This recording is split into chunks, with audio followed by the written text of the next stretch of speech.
लोकसभा के पदाधिकारी दोनों की चर्चा करेंगे। हेडिंग मार लेते हैं।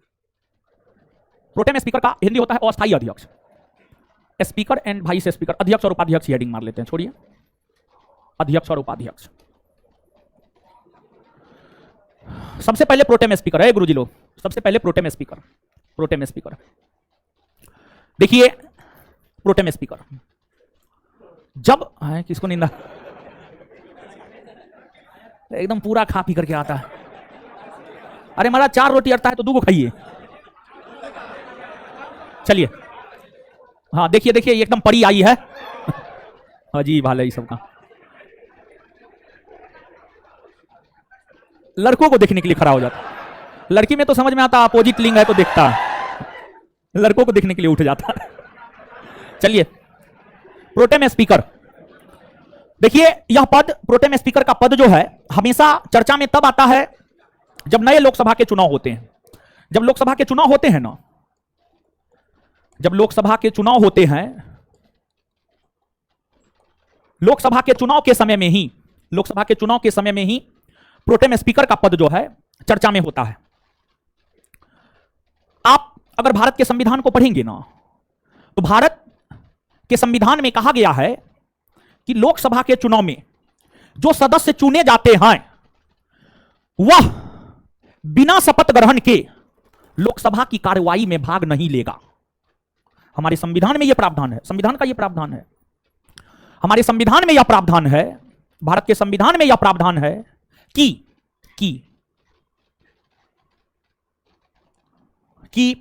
लोकसभा के जो नए चुने गए सदस्य होते हैं वो बिना शपथ ग्रहण के लोकसभा की कार्यवाही में भाग नहीं लेगा।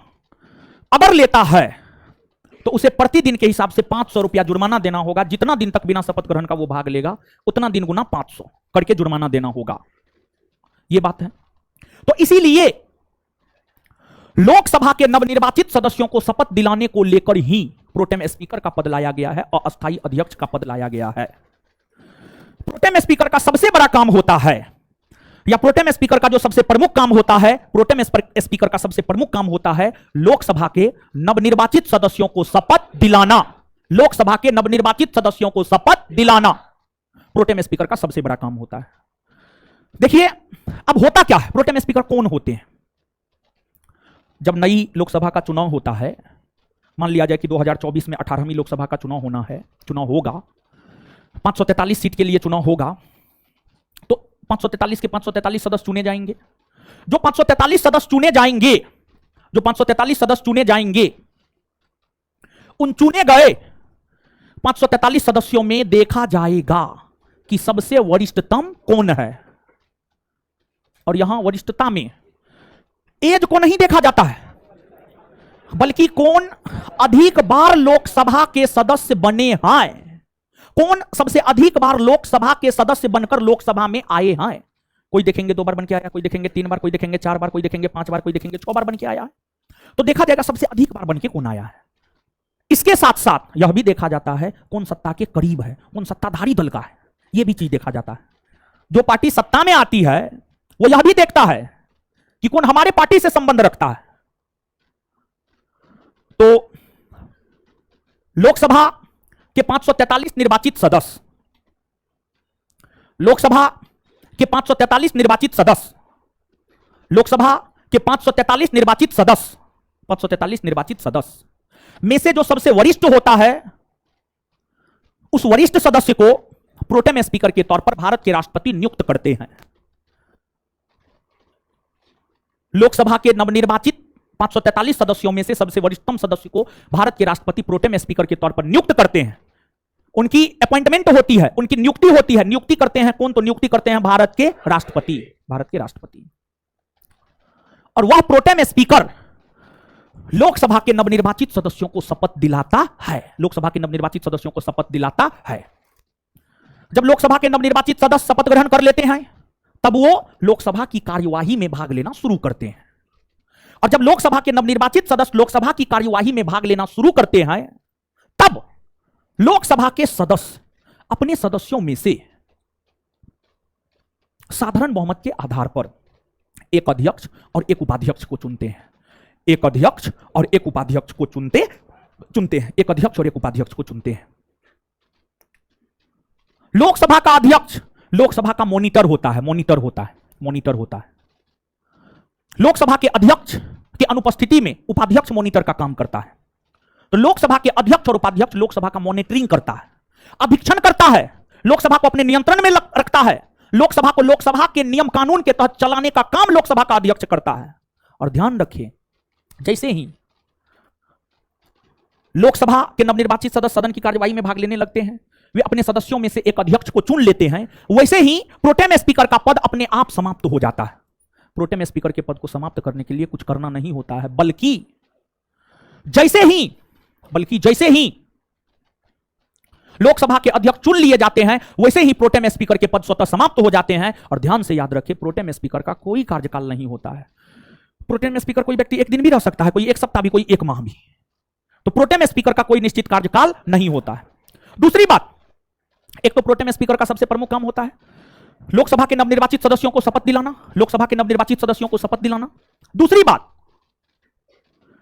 प्रोटेम स्पीकर का काम होता है जब लोकसभा के अध्यक्ष के लिए चुनाव हो तो उसको संपन्न करवाना। लोकसभा के अध्यक्ष के लिए जब चुनाव हो तो उसमें सहयोग करना, उसको संपन्न करवाना भी प्रोटेम स्पीकर का ही काम होता है। खैर, ये बात नहीं भी याद रखेंगे, कंपटीशन के सेहत पर कोई प्रभाव नहीं पड़ेगा, परंतु वो वाली बात जो शपथ दिलाता है उसको याद रखना अति आवश्यक है। बात समझ में आया? इसके बाद अब लोकसभा के अध्यक्ष और उपाध्यक्ष के विषय में हम लोग देखते हैं। देखिए, यूं तो लोकसभा के अध्यक्ष और उपाध्यक्ष से, ऐसे लोकसभा के अध्यक्ष और उपाध्यक्ष से कई सारे अनुच्छेद संबंधित है, लेकिन मूल तौर पर लोकसभा के अध्यक्ष और उपाध्यक्ष से संबंधित अनुच्छेद है अनुच्छेद 93, 94,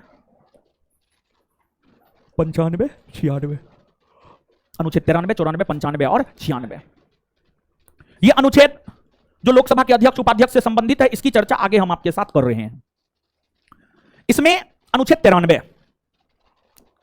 93 की अगर हम बात करें तो अनुच्छेद 93 यह कहता है कि लोकसभा का एक अध्यक्ष और एक उपाध्यक्ष होगा। लोकसभा का एक अध्यक्ष और एक उपाध्यक्ष होगा, यह बात कहता है अनुच्छेद 93। लोकसभा का एक अध्यक्ष एक उपाध्यक्ष होगा, यह बात अनुच्छेद 93 कहता है। अब लोकसभा का अध्यक्ष कौन होगा, उपाध्यक्ष कौन होगा? तो देखिए, लोकसभा का अध्यक्ष या उपाध्यक्ष वही हो सकता है जो लोकसभा का सदस्य है, जो सदस्य है वही हो सकता है। इस क्लास का मॉनिटर कौन हो सकता है? जो क्लास में पढ़ता है वही हो सकता है। ऐसा थोड़े कि रामपुर नहर पर घूमने वाला, मुसल्लपुर हाट में घूमने वाला को हम क्लास का मॉनिटर बना देंगे, नहीं। बल्कि क्लास में जो पढ़ता है उसी में से एगो मॉनिटर हो सकता है कि नहीं है? वैसे ही लोकसभा के अध्यक्ष या उपाध्यक्ष वही हो सकते हैं जो लोकसभा के सदस्य हैं, जो लोकसभा के सदस्य हैं। लोकसभा के सदस्य ही अपने सदस्यों में से एक अध्यक्ष और एक उपाध्यक्ष को चुनने का काम करता है। और ध्यान रखिए, मंत्री और प्रधानमंत्री वाली बात ना है कि मंत्री बन गए, लोकसभा के सदस्य हैं या नहीं है, राज्यसभा के सदस्य हैं या नहीं है, कोई दिक्कत नहीं है, 6 माह के भीतर दोनों में से किसी एक सदन की सदस्यता ले लेंगे। ऐसी बात लोकसभा के अध्यक्ष के संदर्भ में नहीं है। अगर लोकसभा का अध्यक्ष बनना है, लोकसभा के अध्यक्ष बनने के लिए आप चुनाव लड़ रहे हैं, तो पहला शर्त तो यही है कि आप लोकसभा के सदस्य हैं, तभी आप आगे बढ़ पाएंगे, नहीं तो आप आगे नहीं बढ़ पाएंगे। कुल मिलाकर के हम इस बात को आपके दिमाग में डालना चाह रहे हैं कि लोकसभा का अध्यक्ष बनने के लिए लोकसभा का सदस्य होना जरूरी। बिना लोकसभा के सदस्य बने हुए क्या कोई व्यक्ति अध्यक्ष बन सकता है? क्या ऐसा है कि पहले अध्यक्ष बन जाएंगे तब 6 माह के भीतर लोकसभा की सदस्यता लेंगे? ऐसी बात लोकसभा अध्यक्ष पद के संदर्भ में नहीं है। अब तो समझ ही गए होंगे। इसके बाद अगला अनुच्छेद है अनुच्छेद 94। अनुच्छेद 94 हमें लोकसभा के अध्यक्ष और उपाध्यक्ष के पद रिक्त होने के विषय में बतलाता है। अनुच्छेद 94 हमें लोकसभा के अध्यक्ष और उपाध्यक्ष के पद रिक्त होने के विषय में बतलाता है। यानी लोकसभा के जो अध्यक्ष और लोकसभा के जो उपाध्यक्ष है उसका पद कैसे कैसे रिक्त होता है, पद कैसे कैसे खाली होता है, यह जानकारी देता है अनुच्छेद 94। एक तो पहला है त्यागपत्र। त्यागपत्र के द्वारा पद रिक्त होता है। लोकसभा के अध्यक्ष अपना त्यागपत्र उपाध्यक्ष को और उपाध्यक्ष अपना त्यागपत्र अध्यक्ष को देता है। यह बात अनुच्छेद 94 में ही है। दूसरा, अगर लोकसभा के अध्यक्ष और उपाध्यक्ष का पद पर रहते हुए मृत्यु हो गया। तीसरा, अगर किसी कारणवश लोकसभा के अध्यक्ष और उपाध्यक्ष लोकसभा के सदस्य नहीं रह जाते हैं, अगर सदस्य नहीं रह जाते हैं तो उन्हें अध्यक्ष और उपाध्यक्ष पद से भी हटना होगा। तो ये तमाम ऐसी स्थितियां हैं जिसमें लोकसभा के अध्यक्ष और उपाध्यक्ष के पद रिक्त होते हैं, पद खाली होते हैं। इसी विषय में जानकारी हमें अनुच्छेद 94 देने का काम करता है। यहां पर आपके बिहार दरोगा परीक्षा का पूछा हुआ क्वेश्चन है, लोकसभा का अध्यक्ष अपना त्यागपत्र किसे देता है? तो इस प्रश्न का उत्तर होता है लोकसभा के अध्यक्ष अपना त्यागपत्र देते हैं उपाध्यक्ष को, और उपाध्यक्ष अपना त्यागपत्र देते हैं अध्यक्ष को। क्लियर है ये बात? इसके बाद आगे है अनुच्छेद 95। अनुच्छेद 95 हमें लोकसभा के अध्यक्ष के कार्य अधिकार शक्ति, लोकसभा के अध्यक्ष के कार्य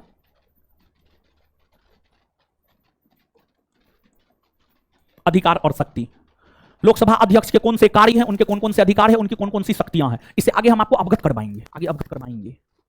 तो लोकसभा अध्यक्ष के कार्य अधिकार शक्ति के विषय में अनुच्छेद 95 बतलाता है। जैसे उसका काम है लोकसभा का संचालन करना, फिर उनके अधिकार क्षेत्र में आता है धन विधेयक को परिभाषित करना। कोई विधेयक धन विधेयक है या नहीं है, कोई विधेयक धन विधेयक है या नहीं है, उस पर निर्णय करने का अधिकार लोकसभा के अध्यक्ष को ही होता है, वह उसके अधिकार क्षेत्र में आता है। फिर उनकी शक्तियां हैं, उनकी शक्तियां क्या है, एक एक एग्जांपल दे रहे हैं यहां पर। उनकी शक्तियां क्या है? तो जो संयुक्त अधिवेशन बुलाया जाता है उसकी अध्यक्षता करना, वह उसका पावर है। तो लोकसभा के अध्यक्ष के जो कार्य अधिकार शक्ति है उस विषय में जानकारी अनुच्छेद 95 देता है। और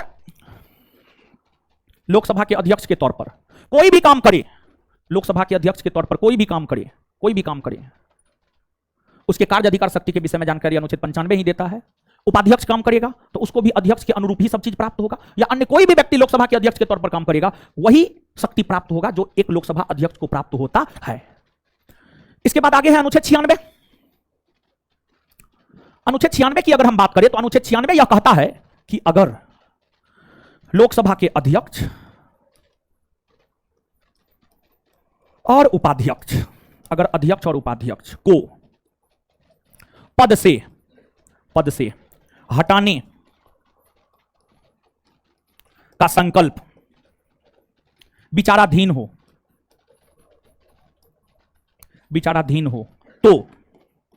तो वे पीठासीन अधिकारी के तौर पर काम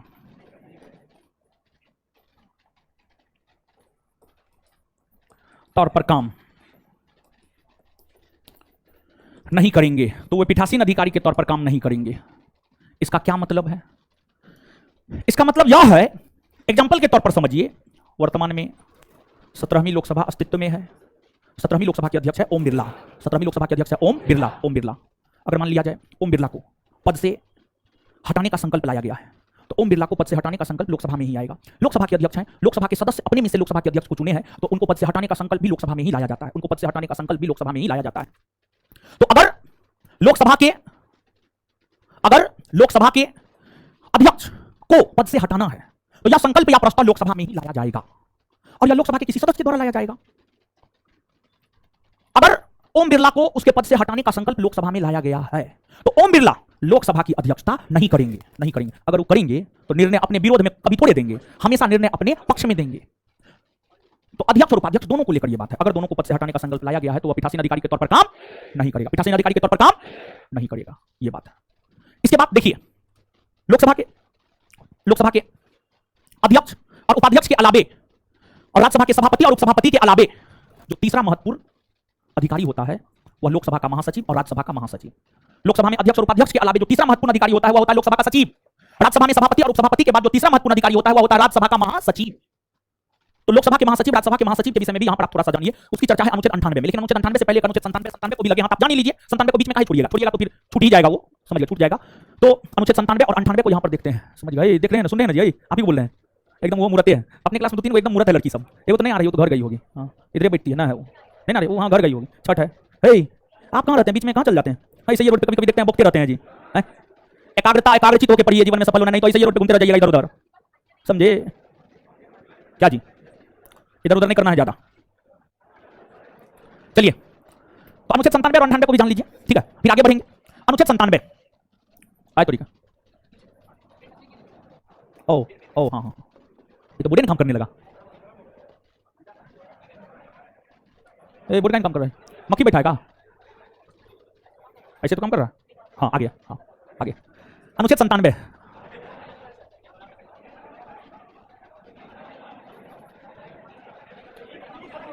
इन खत्म का हुआ बोर्ड हो, बोर्ड लगता है हैंग कर गया। बोर्ड कह रहा है कि अति का छुट्टी काहे ने दिया हमको।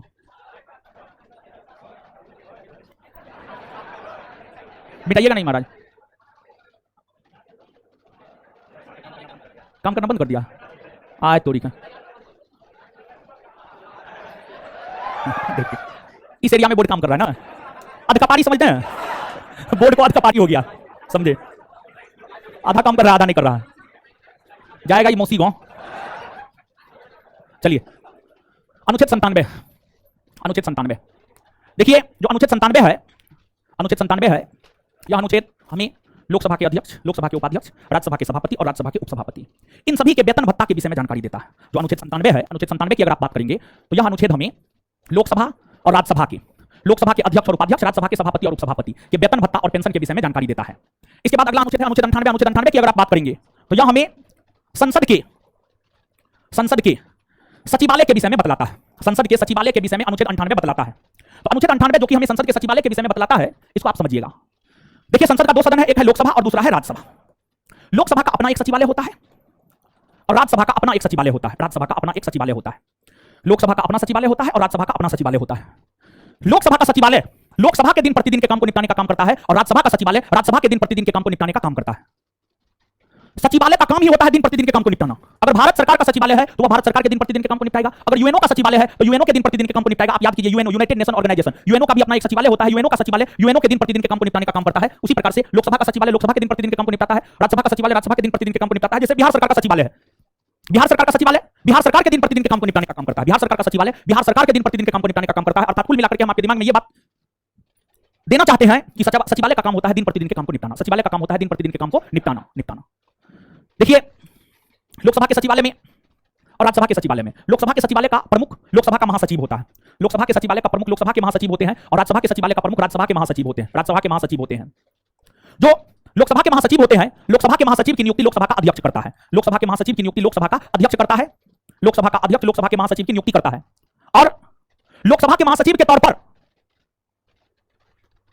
जो लोकसभा के अध्यक्ष के द्वारा नियुक्त किया जाता है वो सामान्य तौर पर कोई आईएएस अधिकारी होते हैं, जो टॉपर आईएएस अधिकारी होते हैं। उन्हीं को लोकसभा के महासचिव के तौर पर अध्यक्ष, लोकसभा का अध्यक्ष नियुक्त करने का काम करता है। लोकसभा के प्रथम महासचिव एमएन कोल बने हैं, एमएन कोल। और लोकसभा की प्रथम महिला महासचिव स्नेहलता श्रीवास्तव। और वर्तमान में लोकसभा के महासचिव उत्पल कुमार सिंह है, उत्पल कुमार सिंह है। तो लोकसभा के जो प्रथम महासचिव हैं वह है आपको एमएन कोल, प्रथम महिला महासचिव स्नेहलता श्रीवास्तव, स्नेहलता श्रीवास्तव, और वर्तमान में उत्पल कुमार सिंह, उत्पल कुमार सिंह, वर्तमान में उत्पल कुमार सिंह, उत्पल कुमार सिंह। इसके बाद राज्यसभा के महासचिव की नियुक्ति राज्यसभा के सभापति करते हैं। राज्यसभा के महासचिव की नियुक्ति राज्यसभा के सभापति करते हैं और ये राज्यसभा के तीसरे महत्वपूर्ण अधिकारी होते हैं। राज्यसभा के प्रथम महासचिव एसएन मुखर्जी, राज्यसभा के प्रथम महासचिव की अगर आप बात करेंगे तो एसएन मुखर्जी को बनाया गया है। और वर्तमान में राज्यसभा के महासचिव है पीसी मोदी, प्रमोद चंद्र मोदी, पीसी मोदी, प्रमोद चंद्र मोदी, प्रमोद चंद्र मोदी। ये महासचिव के विषय में हुआ। ये ओवरऑल लोकसभा और राज्यसभा के पदाधिकारी के विषय में हमने आपको बता दिया। अब आइए यहां पर चीजों को याद करते हैं, फिर आगे बढ़ेंगे।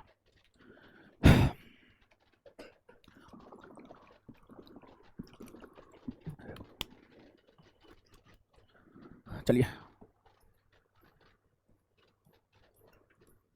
जहां तक याद कर लिए थे वहां से आगे बढ़ेंगे। चलिए तो बताइएगा,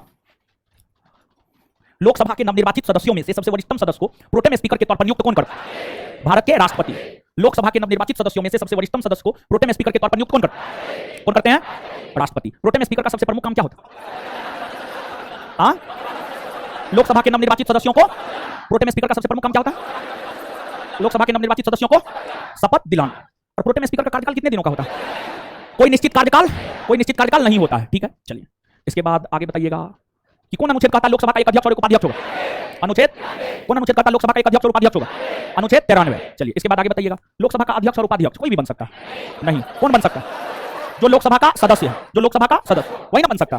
चलिए ठीक है, इसके बाद आगे बताइएगा कि लोकसभा का अध्यक्ष अपना त्यागपत्र किसे देता है? उपाध्यक्ष अपना त्यागपत्र किसे देता है? इसकी जानकारी कौन अनुच्छेद? अनुच्छेद 94। लोकसभा के अध्यक्ष और उपाध्यक्ष के पद रिक्त होने के विषय में जानकारी कौन अनुच्छेद? अच्छा, पद पर रहते हुए मृत्यु हो गया तो पद खाली नहीं हो जाएगा जी।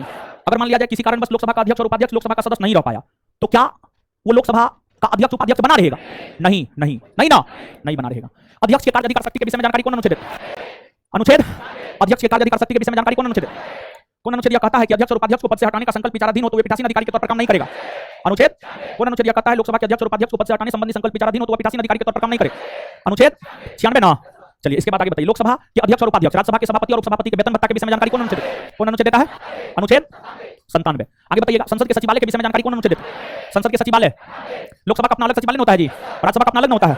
लोकसभा के सचिवालय के प्रमुख महासचिव होते हैं और राज्यसभा के सचिवालय के प्रमुख भी वहां के महासचिव होते हैं। तो लोकसभा के सचिवालय के महासचिव की नियुक्ति कौन करता है? लोकसभा के सचिवालय के महासचिव की नियुक्ति कौन करता है? लोकसभा का, राज्यसभा के सचिवालय के महासचिव की नियुक्ति कौन करता है? कौन करता है? राज्यसभा के सचिवालय के महासचिव की नियुक्ति कौन करता है? चलिए, लोकसभा के प्रथम महासचिव, प्रथम महासचिव, प्रथम महिला महासचिव, प्रथम महिला महासचिव, वर्तमान में महासचिव, वर्तमान में महासचिव उत्पल कुमार। चलिए, राज्यसभा के प्रथम महासचिव, प्रथम महासचिव, राज्यसभा के वर्तमान में महासचिव, वर्तमान में महासचिव, वर्तमान में महासचिव। चलिए इसके बाद आगे सुनिए, समझिए।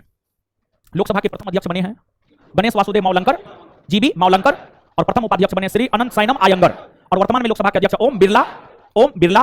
उपाध्यक्ष कोई है ही नहीं, उपाध्यक्ष कोई है ही नहीं।